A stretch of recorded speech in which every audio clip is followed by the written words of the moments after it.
obviously Saturday didn't go anywhere close to as we planned, and some of the issues that came up in the game are things that have kind of continued to plague us, at least over the 2 years that I've been here. Obviously some things that we need to continue to work and clean up. When you look at the tape, you look at a lot of things that, as I said, have been, long-term issues, things that we're trying to work through to improve. But when I look at a lot of it too, I see a lot of young players, and I think that as they're learning and growing, they're making mistakes that are kind of understandable. There's probably some guys that maybe aren't completely ready to be out there to play, but they are out there, I think, giving everything they have. I think sometimes, some people maybe assume that those guys aren't trying hard. I think they're trying really hard. I think that at times there's a learning curve that comes with playing when you're young, and there's a lot of young guys on the field, and because of that, some of those mistakes,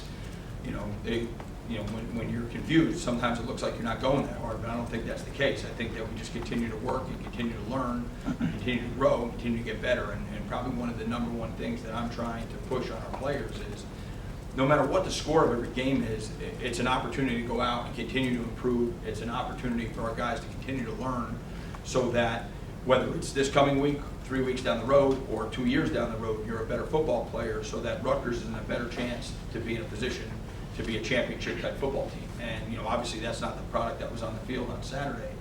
But I do believe, the work that they're putting in practice and, some of the mistakes that we're making in the games are things that, hopefully we're learning and growing from. Now, if we continue to make them in the same way, then shame on us. We got to do a much better job from a coaching standpoint. But, as far as the players, I think that they're continuing to strive to improve, and some of the issues that we have are just going to be, some of them are developmental, and they will take time. So, any questions? Nunzio, how do you jumpstart the passing attack? Is it a matter of maybe changing the scheme? I'm assuming you're sticking with Johnny, but can you do anything up front? Can you change the wide receivers? How do you jumpstart the passing attack? There are a myriad of issues of why we've struggled to throw the football. Some of it, as we've talked about a few times, I guess, is consistency of scheme. So I don't think it's trying to scrap what you're doing. It's trying to get better at what we're doing. I mean, some of the issues that we ran into, 3 times we tried to throw the ball down the field, we got sacked. That can't happen.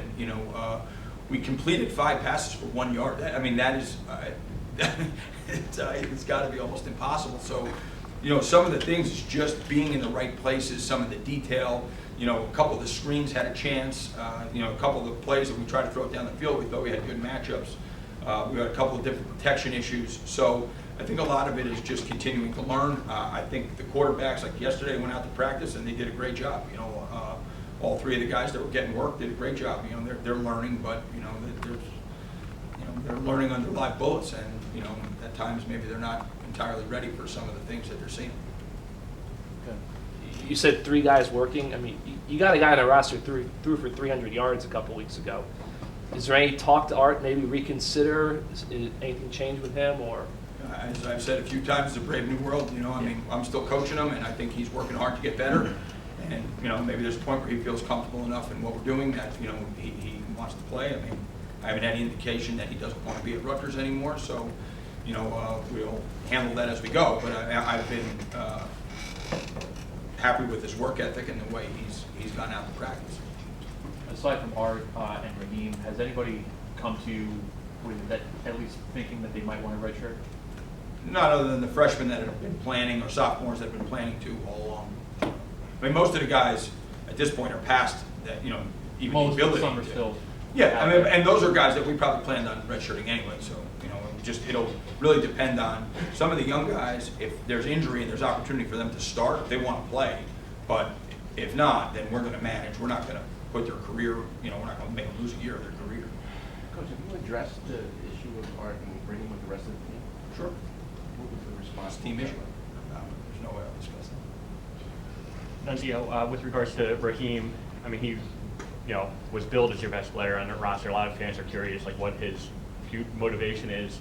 My question is, as far as, does he want to come back? Because we haven't talked to him. That's the only reason why I'm going to press you a little bit on Raheem. Does he want to come back, or is the NFL potential, because he is a junior? What's his future hold? What's his motivation? I don't know if that's been decided yet, to be honest. Maybe he's trying to wait to see, what the situation becomes here and 6 or 7 weeks. But I not gotten any indication that he intends to transfer either from Mason. Okay. Coach, you've been a coach at a lot of the big North Jersey programs in high school. Last week, we kind of talked about what the transition was like for you as a coach. A lot of these players are usually the star player or one of the star players on a team that does really well. For a lot of them, I'd imagine this is the first experience they've had with losing at this level and consistently. How have they dealt with that? Is there anything you do to address that? Because these guys probably haven't experienced this, in high school or even in college. Well, one of the biggest things I said to them yesterday, I came in and said, we're not going to turn this place into a morgue. I mean, we have an opportunity to go out and play football. We're not going to hang our heads every day. We're going to go out and try and find a way to get better, kind of wipe the slate clean and, try and get to 1-0 every week. I mean, we have a great opportunity to play this week against a really good football team that's playing great football in our own building. It's a great opportunity. So, to me, if you love football and you love your team, you're going to go out and play hard every day. So, believe me, I understand the frustration, and the players are frustrated. They want better results, but, the biggest thing is we have to focus on going out and trying to get better every day. And I know that sounds cliche, but there's really no other way to go about it. We're not going to, walk around like we lost our dog. I asked you this on Saturday, but now that you've had a couple of days to absorb what went on, at some point, do you throw Cole out there and maybe see what he has? I mean, obviously he has 4 games to work with. He can still redshirt. At some point, do you go to him just to see what he could do? I guess it's a possibility, but that really wasn't. I mean, like I said the other day, that would have been totally unfair to him, and I still think it would be totally unfair to him. I mean, we're already playing a guy that, I told the quarterbacks the other day, when Peyton Manning was a rookie in the NFL, he set the NFL interception record. Freshmen should not be playing in the Big Ten on developmental teams. I don't care what anybody says. So I don't care if it's Art Zukowski, Johnny Langan, or Cole, it doesn't matter, And so to keep changing is not really the answer. The answer is to keep developing. Now, Cole's doing a great job in practice, but he's basically been a scout team player for the last 9 weeks. So to ask him to go out and play in a game, and honestly, Johnny was pretty much been in that same role up until 2 weeks ago. So, to ask those guys to go out and perform, like a senior. I mean, I watch some of these guys play that are great players that have been playing for 3 or 4 years, having a tough time against some of these defenses. So, we did the same thing last year when we went to Maryland. That was a very similar day. 7 yards, we threw 4, and 5 interceptions. So, we knew that last year with Art. That he was in a tough spot. So I think that we'll continue to work these guys through it. And I just don't think that the answer is to play musical chairs at quarterback. The answer is for us to coach them better and put them in a position where they just can have a little success moving the football. 2 weeks ago, we had some of that, and last week we had none of it. So that's on me. Scott Goodale on Twitter last night, offered some support and said, the negativity is brutal and it doesn't help anyone. I'm curious on your perspective on that. Just, I know you're bunkered down, but fans are frustrated, not with you per se, but just with the state of the program in general. Do you have a message with the fans? Do you agree with that? That it's tough and just try to be as positive as possible. I understand the frustration for sure. I mean, everybody wants to win, but we're in the situation we're in right now. So the negativity doesn't help anybody. It certainly doesn't help these kids, because if somebody thinks that they don't want to win, they're sadly mistaken. Those guys are out there and they're trying really hard, and if they get to practice, they'd see that a lot of guys are working really hard. And I think that as Scott said, he's 100% right. It really doesn't help anybody. I mean, obviously there is some change coming down the down the road here, but that when that comes, that's a whole separate issue, and really has nothing to do with me. I'm going to go out and coach his team every day and try and put them in a position to be successful. I think that those guys should support these kids. If they're not happy with what's going on, well, things clearly there's been a lot of change here, so there will continue to be change. I mean, I actually think it's it's actually silly. I don't know what they could possibly be talking about. I mean, they've already made change, and more change will come. And as that comes, the team's going to have to grow and develop. And what I want for our players is, when they get to that point in December, and if this team's turned over to someone else, that we're a little bit better then than we are now. And hopefully those guys are a little bit closer to being the type of team that we want to be. And that's not going to happen overnight. It's going to happen over time. I think you're friends with Scott. You've known him for a long time. You were a wrestling coach beforehand. Have you ever modeled what you wanted to do as a program, what he's done here? Well, in a lot of ways, he should be the I mean, as a high school coach, he's like, like an idol to me probably. But the truth is that, yeah, I think that what he did in building that program is incredibly remarkable, but it also took tremendous patience. I think he's been here 10 or 11 years, and the work that he put into this, his team is now competes at the highest possible level in college wrestling. And we're not going to turn into a team that's a top 5 team in the country overnight. It's going to take time. It's going to take development. But I think that this state clearly has enough good players. The region has enough good players. There's so many things that Rutgers has to offer, and it just really seems to me like working together is a lot better way to get there than to people to be negative all the time.